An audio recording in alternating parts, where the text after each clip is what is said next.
vous partez faire dans les hauts lieux, sur les montagnes. L'heure est venue et cette heure est déjà là. Les vrais adorateurs que le Père recherche l'adoreront en vérité et en esprit. Tu as cru en Jésus-Christ et non à une église. La question que tu dois te poser, est-ce que vraiment je reçois une croissance spirituelle telle que les apôtres passaient, les frères de Jésus recevaient, et ceux de cette époque? Quand la grâce est répandue sur toute chair, et l'apôtre Pierre va citer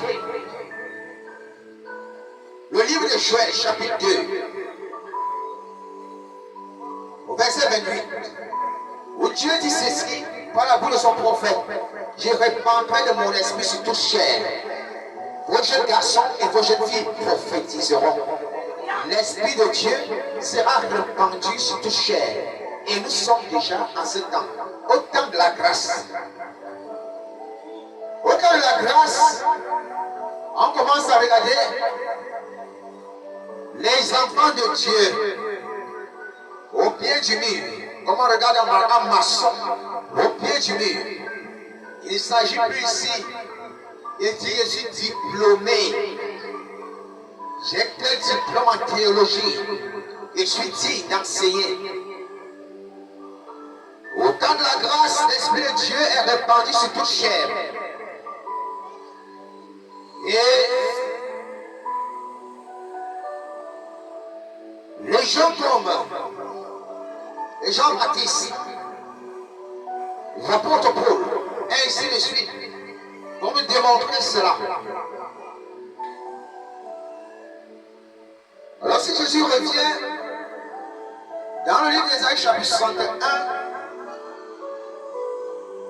c'est pour que tu saches que celui qui a cru en lui en vérité doit être animé par le Saint-Esprit, l'Esprit de vie. Et qu'est-ce que le Saint-Esprit fait en nous? Lorsqu'il vient habiter en nous, il ne nous envoie pas au bar pour s'enivrer. Non. Il nous donne de proclamer la bonne nouvelle. Parler de Jésus-Christ aux gens. Il ne nous donne pas d'aller au poteau. Non. Vous allez rencontrer, d'aller voir les marabouts. Non. Il nous donne de parler de Jésus-Christ. Pendant que nous parlons de Jésus, parce que nous ne parlons pas de Jésus en vain, car en fait c'est le Saint-Esprit qui parle en nous. Cet Saint-Esprit commence à bénir ceux qui écoutent la parole de Dieu.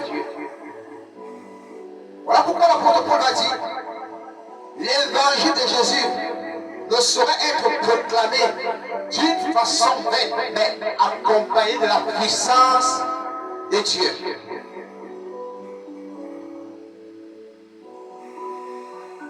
Je parle de Jésus aux gens et on ne voit pas les signes. Tu n'es pas vraiment un serviteur de la maison de Jésus-Christ. Après avoir parlé, qu'est-ce qui arrive? Est-ce qu'il y a une démonstration de force et de puissance du royaume des cieux? Tu sais qui écoute. C'est de ça qu'il s'agit. Il ne s'agit pas de brandir les papiers. Car le papier est mort. Mais l'esprit vit. Et nous tombons dans Jean chapitre 6. Où Jésus dit: la chair ne sert de rien. Mais c'est l'esprit qui vivifie. Tu peux acheter un diplôme pour être serviteur de Dieu, de formation, qui va te former selon son gré et ton gré. Parce que tu auras donné beaucoup d'argent.